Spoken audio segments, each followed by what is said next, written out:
Welcome to Motivational Humanity. You are not alone. Has someone you deeply loved, someone you let all the way in, ever made you feel like you were foolish for trusting them? Not just hurt. Foolish. Because that is the cruelest part of betrayal, isn't it? It doesn't just wound you. It makes you doubt your own judgment.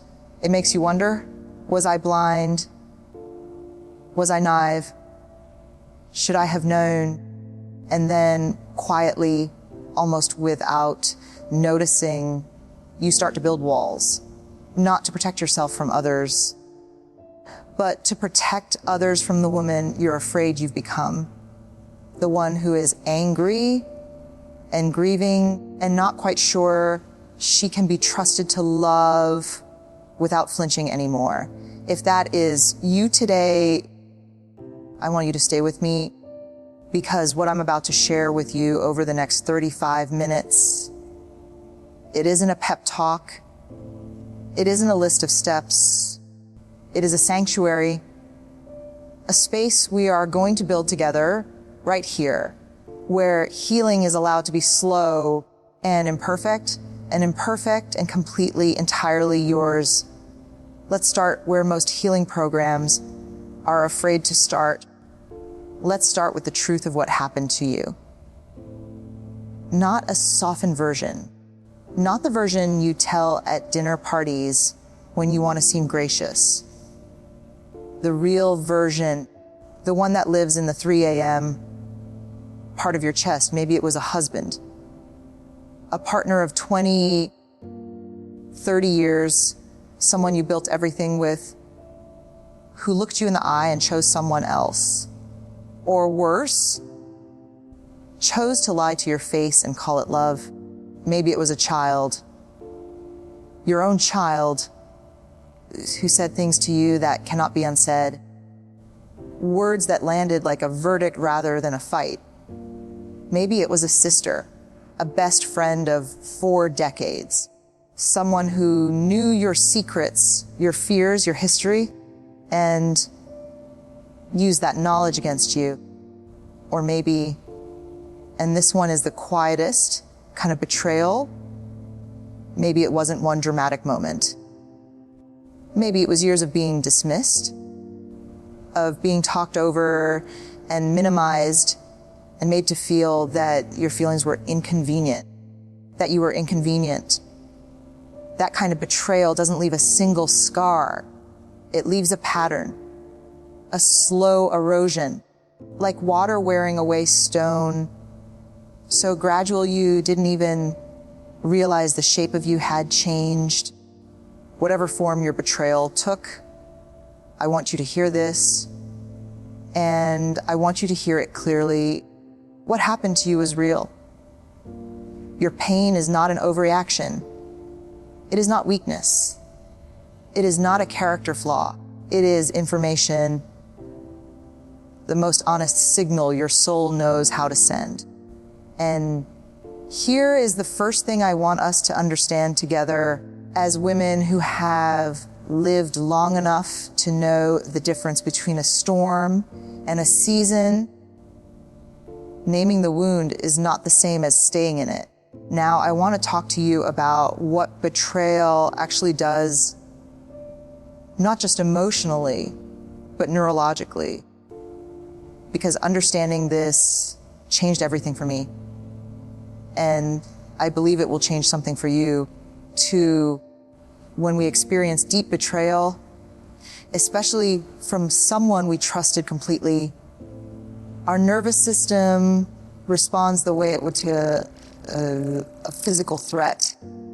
The brain doesn't distinguish between I was just in a car accident and I just discovered my husband of 30 years has been lying to me. Both are registered as danger. Both activate the same ancient survival circuitry. Both flood the body with cortisol and adrenaline. Both leave the nervous system in a state of high alert, scanning, vigilant, braced for the next wound. This is why after deep betrayal, You might find yourself doing things that confuse you. You might lash out at someone you love over something small. You might withdraw from everyone, even people who are safe. You might lie awake at 2 a.m., rehearsing conversations, arguments you've already had, arguments you haven't had yet, over and over, as if your mind is trying to solve its way out of a feeling. That's not you falling apart. That is your nervous system doing exactly what it was designed to do. It is protecting you. The problem is, and this is something most people never tell you, the nervous system doesn't know when the danger has passed. It keeps the alarm ringing long after the emergency is over. And if we don't consciously, intentionally teach it that we are safe now, we stay in survival mode. And survival mode, my dear, is no place to build a life. Now here is where it becomes even more complex. And this is the part I especially want you to sit with. Betrayal doesn't just hurt you, it alters your relationship with yourself. When someone you loved and trusted fully betrays you, a quiet and devastating voice can begin to rise inside you.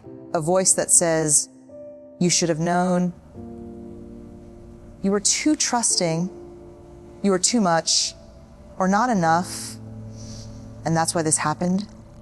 That voice is not wisdom. That voice is shame, and shame is the most corrosive force in the human heart.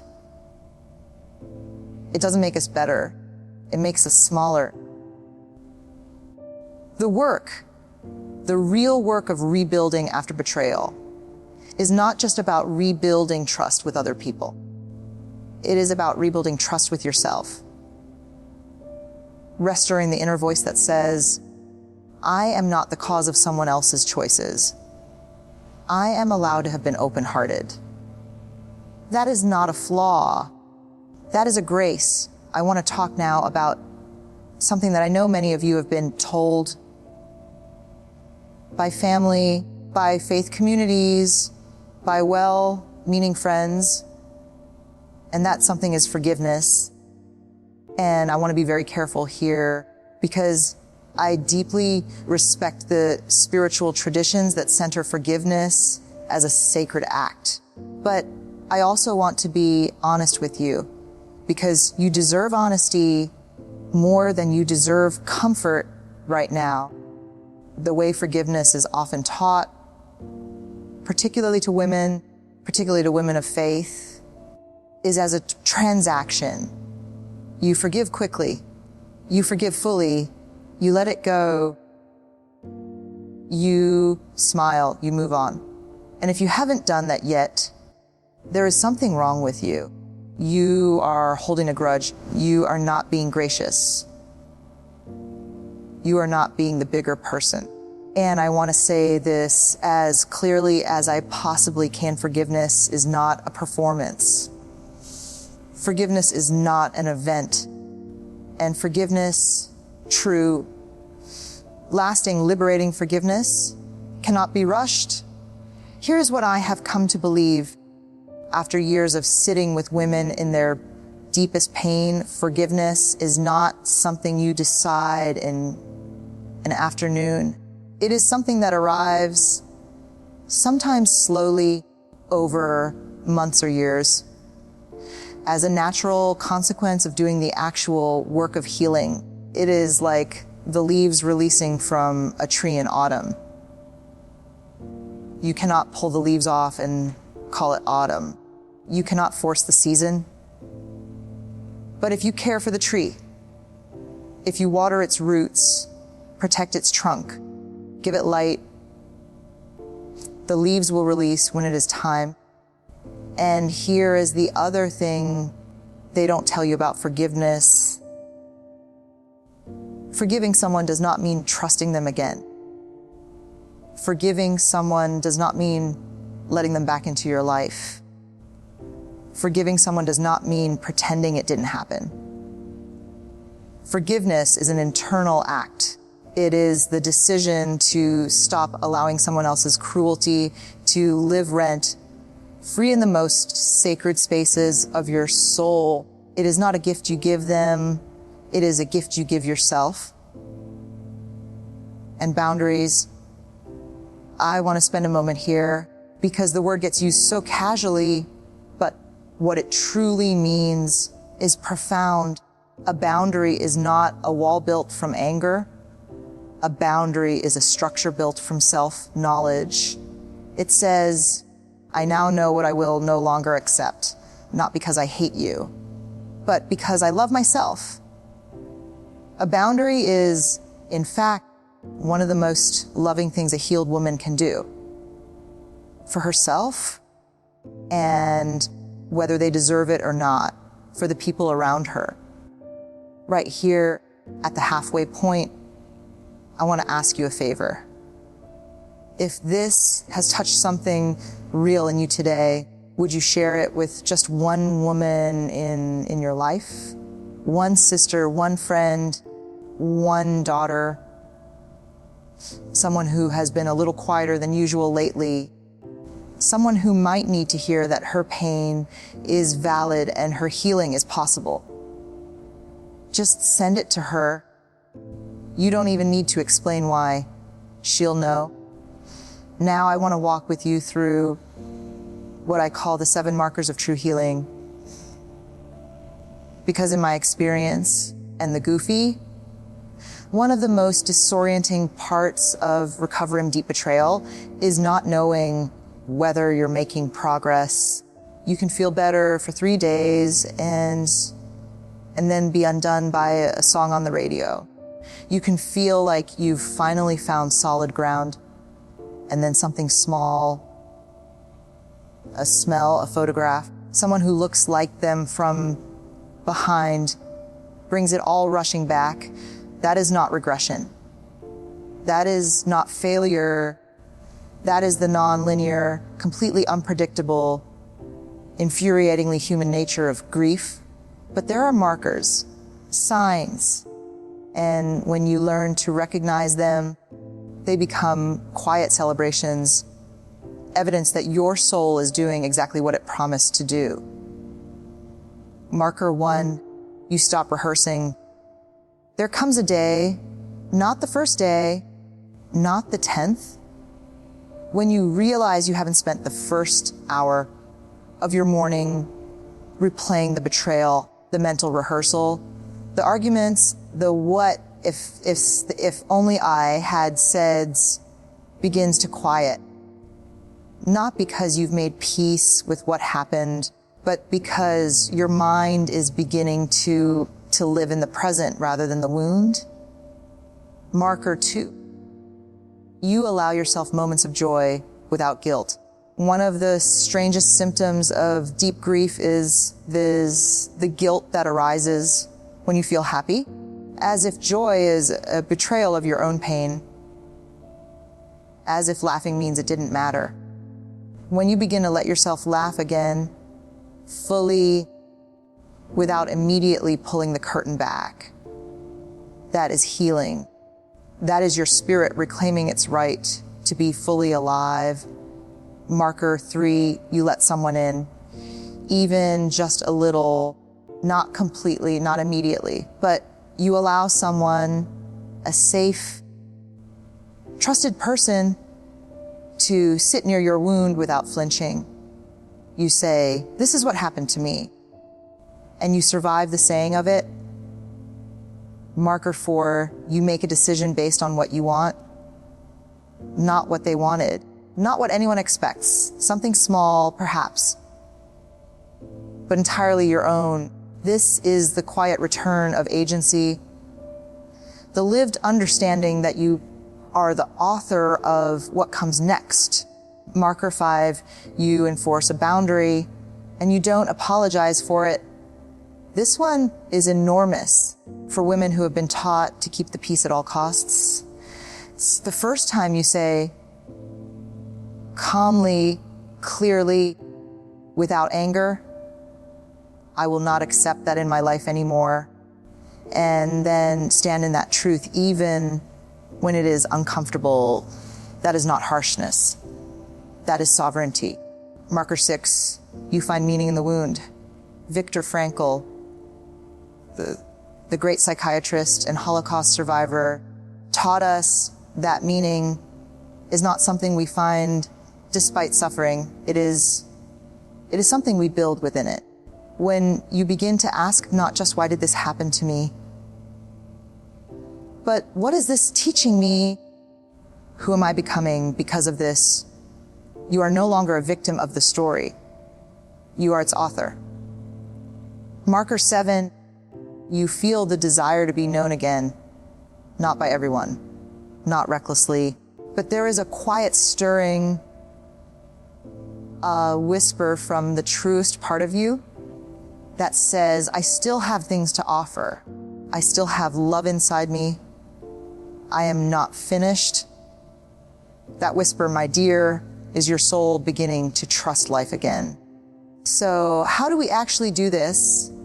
How do we move from understanding betrayal to rebuilding from it? I want to give you 4 practices, not quick fixes, not 5-minute hacks, but genuine soul level practices that, if you return to them with patience, will begin to rebuild the inner architecture of trust. Practice. 1, the letter you never send. Get a piece of paper, not a phone, not a screen, and write a letter to the person who betrayed you. Not to send, not to show anyone, just for you. In that letter, say everything. Everything you couldn't say, didn't dare say, wish you had said. Let it be raw and imperfect and entirely honest. Then, when you are done, close the letter. You can burn it. You can bury it. You can simply fold it and put it in a drawer. What you are doing in that act is returning your experience to yourself.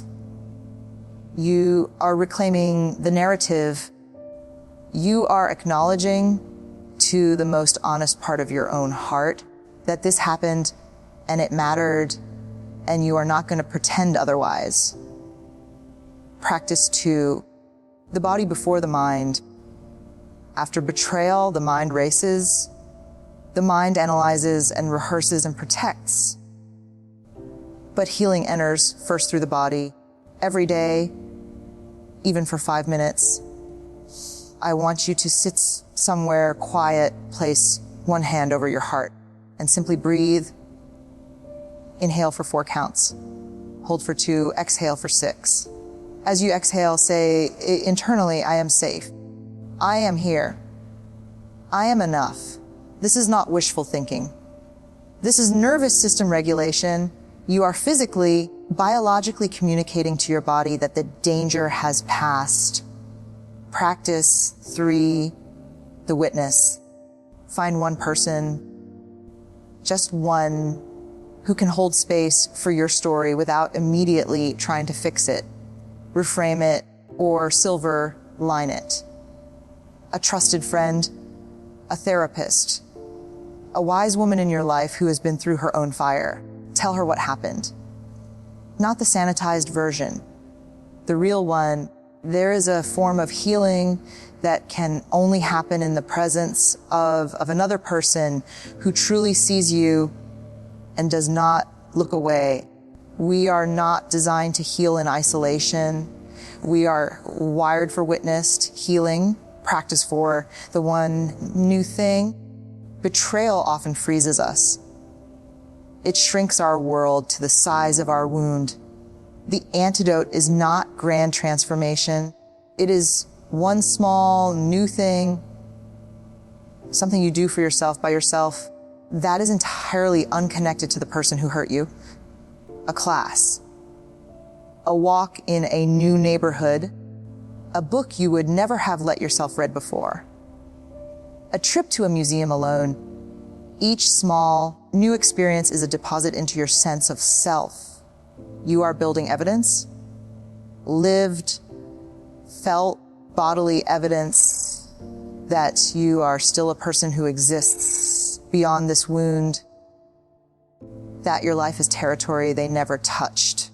And now the question I know has been living underneath all of this, even if you haven't said it out loud.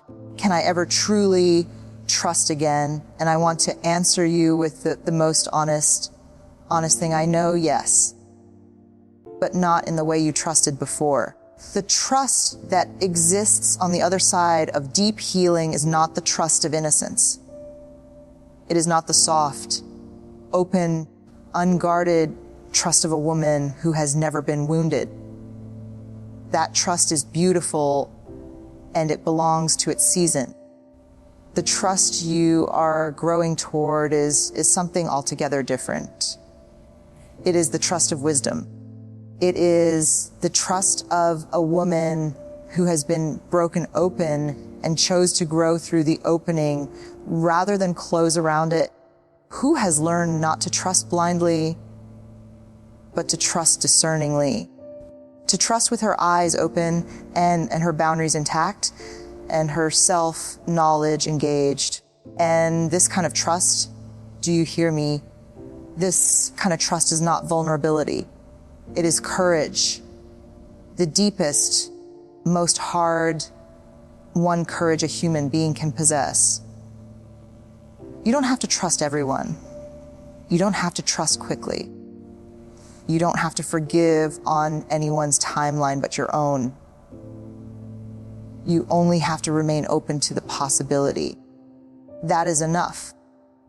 That is everything. Before you close this video, I want to leave you with something to carry, not a task, not another thing on your list. Just these words.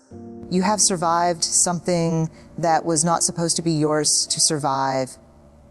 And in the surviving of it, you have become something that cannot be taken from you.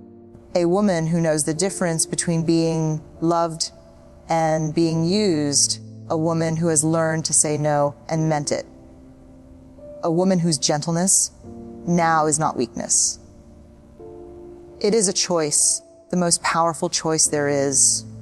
May you find in the days ahead one moment of unexpected peace, a sunset that stops you mid-thought, a laugh that arrives before you can stop it, a morning where you wake and for one whole breath, remember that you are still here. And may you know, in whatever quiet and sacred place inside you still holds faith, that the life waiting for you on the other side of this wound is not a smaller life. It is larger, it is truer, it is yours.